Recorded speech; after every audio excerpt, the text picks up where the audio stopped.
Here we are. It's Thursday evening. It's weather for Weather Geeks time here on August the 20th. The day turned out to be great once we got through the rain this morning and during the midday hour. So today pretty much went exactly as expected. Here's just a handful of rainfall totals from some local rain gauges across the valley. Mineral Ridge, 1.81 inches of rain. Brookfield had over an inch, as did actually the airport number needs to be corrected. A little under an inch at the airport, but Austintown had a little over an inch on the north side of Austintown.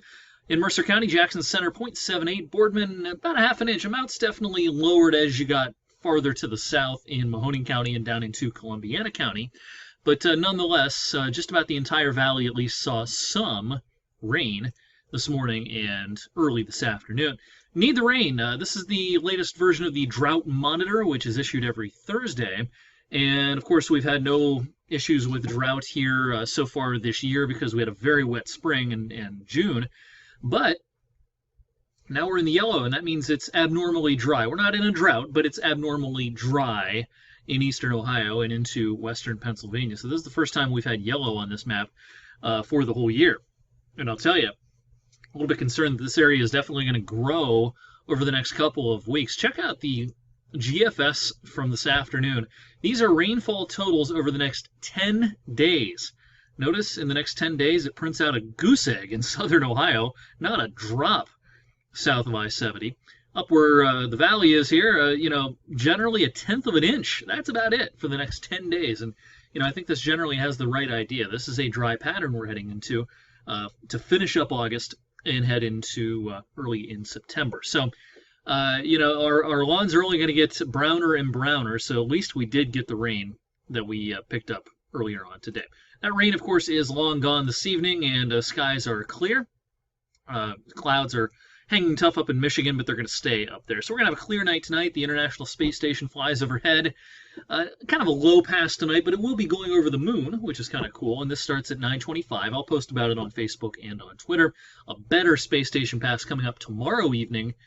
It'll be higher in the sky, it'll be brighter, and we need to try to take advantage of this because once the weekend is through, space station passes, I don't think we have another one until October. So we're going to go a good 5-6 weeks before seeing the space station zip overhead again. If you're kind of new to this, space station looks like a fast-moving airplane almost, except there's no blinking lights, and of course it's much higher than an airplane. It's in outer space after all.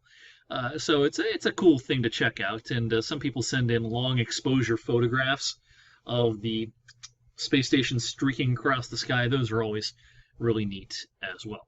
All right, so we're going to be clear tonight, and we're looking really, really good for the next few days. Just blitz through the GFS model here real quick, show you the surface map coming up for our Friday.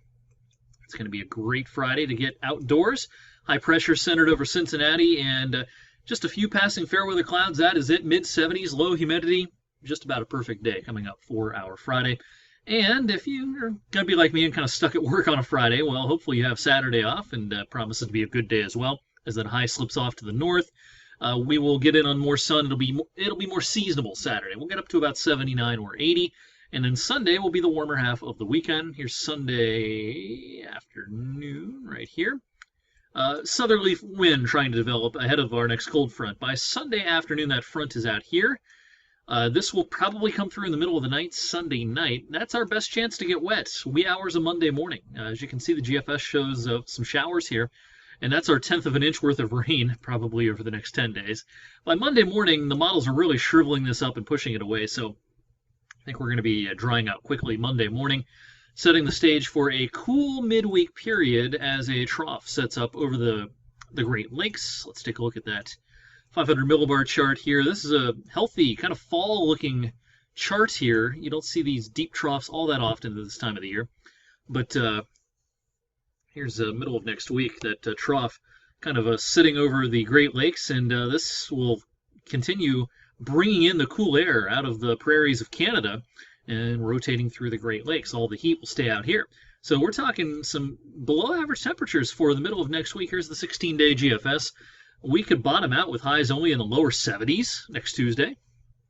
That's, getting to be 8 or 9 below average.